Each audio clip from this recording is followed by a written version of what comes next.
नमस्कार दोस्तों, नियति आईएएस के यूट्यूब प्लेटफॉर्म पर आपका बेहद स्वागत है। और अब हम जो है यूपीपीसीएस मुख्य परीक्षा 2021 का जो इतिहास का द्वितीय पाली की परीक्षा है उसके प्रश्नों को डिस्कशन करेंगे। ठीक है, कौन कौन से प्रश्न आए थे। प्रश्न पत्र वन हमने थोड़ी देर पहले ही कर ही लिया था। अब प्रश्न पत्र सेकंड को देखेंगे। फॉर्मेट वही है, 5 प्रश्न करने हैं। ठीक है दोस्तों, तो देखते हैं खंड ए के पहले प्रश्नों को। ठीक है, खंड ए का जो पहला प्रश्न है दोस्तों वह है, प्लासी का युद्ध भारतीय इतिहास में निर्णायक युद्ध में क्यों गिना जाता है, विवेचना कीजिए। दोस्तों, जो प्लासी का युद्ध था उसकी भूमिका जो है भारतीय इतिहास में देखनी है कि किस तरीके से जो ब्रिटिश कंपनी थी वह प्लासी के युद्ध के माध्यम से जो है स्थिरता प्राप्त कर दी गई थी। दोस्तों, प्लासी का युद्ध हुआ, फिर इसके बाद जो है बक्सर का युद्ध हुआ था। बक्सर का जो निर्णायक युद्ध था, लेकिन प्लासी का युद्ध जो युद्ध था उसमें पश्चिम बंगाल पर जो अंग्रेजों की एक विजय हो गई थी, जिसमें जो है आर्थिक संसाधनों को ग्रहण करने का जो ब्रिटिश नज़रिया था वो आरंभ हो गया था। ठीक है, तो उसमें जो है आपको प्लासी का महत्व बताना। ठीक है, अगला प्रश्न देखते हैं। प्रथम अफगान युद्ध भारत में ब्रिटिश शासन की गंभीर भूल थी, समीक्षात्मक मूल्यांकन कीजिए। दोस्तों, प्रथम जो आंग्ल अफगान युद्ध था उसमें जो है ब्रिटिशों को काफ़ी बुरी तरीके से पराजित कर दिया था अफगानों ने। तो इसलिए जो है इसमें ये कहा गया था कि ब्रिटिश शासन की गंभीर भूल थी। लेकिन ब्रिटिश जो थे वो रसिया था वो जो है भारतीय साम्राज्य के बिल्कुल निकट आ गया था। तो इसलिए जो है ब्रिटिशों ने अफगान में युद्ध किया था, लेकिन वहाँ पर जो है अमीरों ने अफगान ब्रिटिश सेना को काफ़ी बुरी तरीके से पराजित किया था। इसलिए जो है उन्होंने फिर बाद में वो सिंध को विलय किया था। ठीक है, तो इसमें जो है अफगान युद्ध में के लाभ लिखने हैं और कुछ हानियाँ लिखनी है। ठीक है, अगला प्रश्न देखते हैं दोस्तों। जहां डुप्ले असफल रहा क्लाइव ने सफलता पाई। इस संदर्भ के आलोक में डुप्ले तथा क्लाइव की तुलनात्मक मूल्यांकन कर कीजिए। ठीक है दोस्तों, डुप्ले और जो क्लाइव थे वे दोनों, एक डुप्ले जो था फ्रांसीसी कंपनी का गवर्नर था और क्लाइव जो है ब्रिटिश कंपनी का था। तो डुप्ले ने सबसे पहले जो है एक नीति लागू करी जिसमें जो है सैन्य सहायता देकर और वहाँ पर जो है आर्थिक लाभ प्राप्त करना था। तो इसी को जो है उन्होंने दक्षिण में लागू किया था, लेकिन वो इसे कामयाब नहीं कर पाया था। लेकिन जो क्लाइव ने इसमें जो है सफलता हासिल कर ली थी, तो इसीलिए जो है क्लाइव का नाम काफ़ी फेमस था। ठीक है, तो वही जो है इन दोनों का जो आपसी जो नीति कूटनीतिक पराजित होना था, वही आपको इसमें दर्शाना था। ठीक है, अगला प्रश्न देखते हैं दोस्तों। क्या वास्तव में भारतीय राष्ट्रीय कांग्रेस का जन्म व्यक्तिगत प्रयासों की अपेक्षा परिस्थितियों का परिणाम था, विवेचना कीजिए। तो दोस्तों, जो परिस्थितियाँ उस समय की 1857 के बाद की, तो उन परिस्थितियों को और कुछ जो कांग्रेस मध्य वर्ग था उसकी आकांक्षाओं का आपस में प्रतिद्वंद को आपको दिखाना है इस प्रश्न में। ठीक है दोस्तों, अगला प्रश्न देखते हैं। ब्रिटिश शासन तथा भारतीय अर्थव्यवस्था सदैव चर्चा का विषय रहा है। भारत में औपनिवेशिक अर्थव्यवस्था के विकास के विभिन्न चरणों की विवेचना कीजिए। ठीक है, तो जो भारत में औपनिवेशिक अर्थव्यवस्था का विकास जो विभिन्न चरण थे, जैसे एक चरण जो है 1813 तक था, फिर दूसरा चरण जो है 1857 तक था, फिर जो है 1835। तो ये जो चरण थे आपको ये जो है ये आर्थिक तौर पे दिखाने से। ठीक है, अब अगला प्रश्न देखते हैं। भारत में किसान और मजदूर वर्गों पर इतिहास लेखन द्वारा उठाए गए मुद्दों पर चर्चा कीजिए। तो दोस्तों, प्राचीन इतिहास का प्रश्न है जिसमें मजदूर और किसानों की बात जो उपासनावादी लेखन है उस दृष्टिकोण से आपको जो है इस प्रश्न को हल करना। ठीक है दोस्तों, अगला प्रश्न देखते हैं।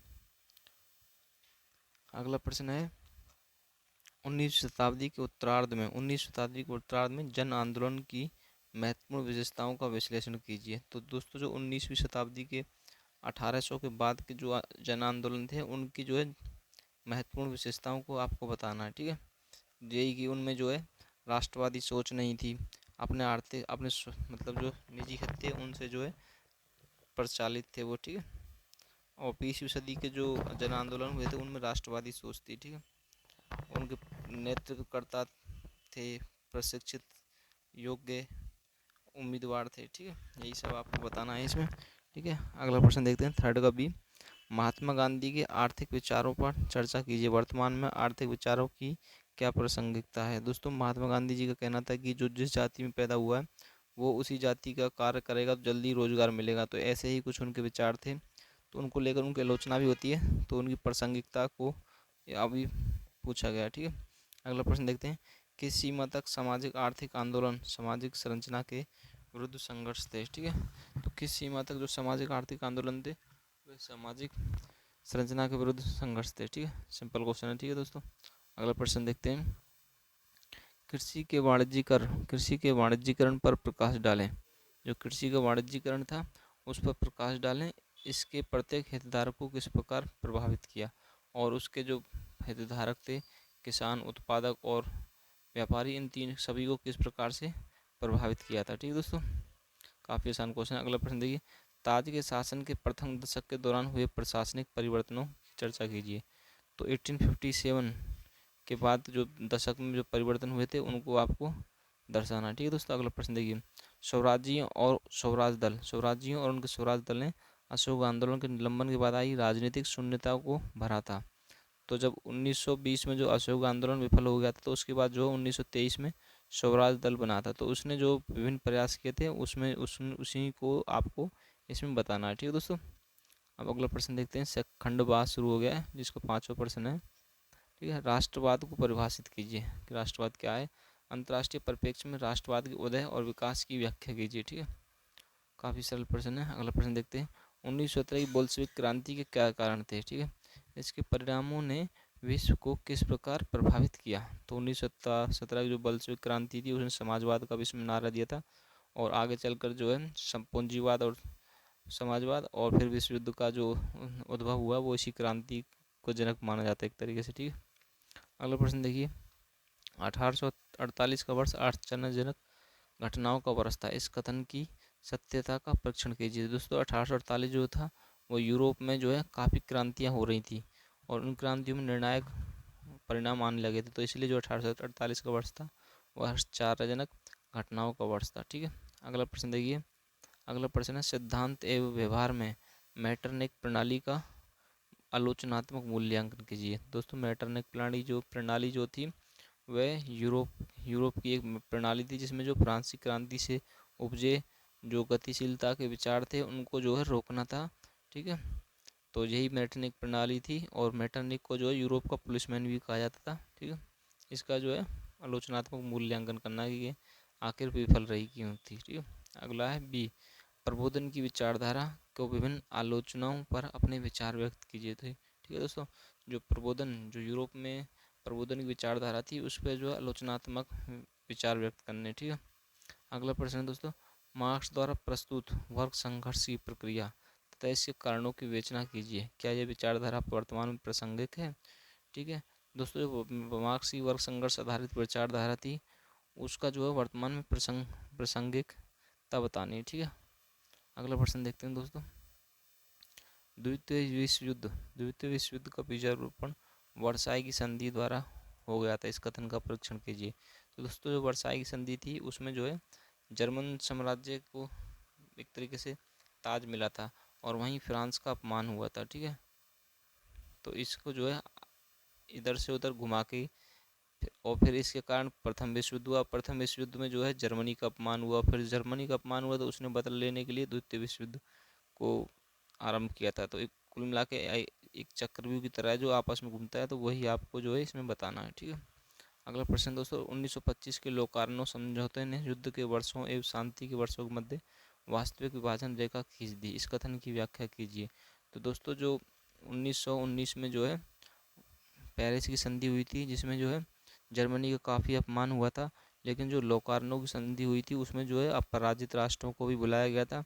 ठीक है, और जो है संधि समझौते किया गया था, जहाँ पर जो है जर्मनी से पूर्व पश्चिम की तरफ सीमा ना बढ़ाने का आश्वासन लिया गया था। तो जो संधि हुई थी इसने कुछ समय तक युद्ध को जो है रोके रखा था। ठीक है, अगला प्रश्न देखते हैं। अंतर्राष्ट्रीय राजनीति पर शीत युद्ध के प्रभावों का आलोचनात्मक परीक्षण कीजिए। तो जो अंतर्राष्ट्रीय राजनीति पर शीत युद्ध के प्रभाव थे कि जो है विश्व जो है दो गुटों में बढ़ गया था, और भारत जो था अलग नेतृत्व करते हुए गुटनिरपेक्षता की नीति को लेकर चल रहा था। ठीक है दोस्तों, और किन किन गरीब देशों पर क्या प्रभाव हो रहे थे यही सब आपको इसमें बताना है। ठीक है, अगला प्रश्न देखिए। यह राष्ट्र संघ नहीं अपितु संघ के राष्ट्र थे जो असफल रहे, इस संदर्भ में राष्ट्रसंघ की असफलता का विश्लेषण कीजिए। तो जो दोस्तों संयुक्त राष्ट्र से पहले एक संयुक्त राष्ट्र संघ था, ठीक है, जो प्रथम विश्व युद्ध के बाद बना था। तो इसकी जो सफलता असफलताएं थी वो आपको इसमें बतानी है, ठीक है। अगला प्रश्न है, क्या द्वितीय विश्व युद्ध अवश्यम्भावी था? हिटलर इसके लिए कहाँ तक उत्तरदायी था? तो दोस्तों हिटलर के कार्य और जो उन प्रथम विश्व युद्ध के कार्य थे वो इसमें आपको बताना है, क्योंकि प्रथम विश्व युद्ध ने के जो संधि हुई थी, पेरिस संधि, उसी में जो है द्वितीय विश्व युद्ध की एक तरीके से पृष्ठभूमि तैयार कर दी थी। और फिर जो है वैश्विक आर्थिक मंदी और फांसीवाद जो कि इटली में था, और नाजीवाद जो है हिटलर, इन सब दोनों ने भी जो है काफ़ी हद तक जो है विश्व युद्ध को आरंभ किया, ठीक है। अगला प्रश्न है दोस्तों, अरब राष्ट्रवाद तथा तेल मध्य पूर्व की समस्या पर प्रभाव डालने वाले प्रमुख तत्व थे, समीक्षा कीजिए, ठीक है। तो अरब राष्ट्रवाद जो है कि मध्य पूर्व की समस्या पर प्रभाव डालना है दोस्तों, ठीक है। अगला प्रश्न देखते हैं दोस्तों। यही लास्ट प्रश्न था इसका, और जो है मैंने प्रथम प्रश्न पत्र और द्वितीय प्रश्न पत्र दोनों करवा दिए हैं। इनकी पीडीएफ जो है आपको टेलीग्राम नियति IAS, ठीक है, नियति IAS नाम टेलीग्राम पे मिल जाएगी, और वहाँ से आप पीडीएफ डाउनलोड कर लीजिएगा दोस्तों, ठीक है।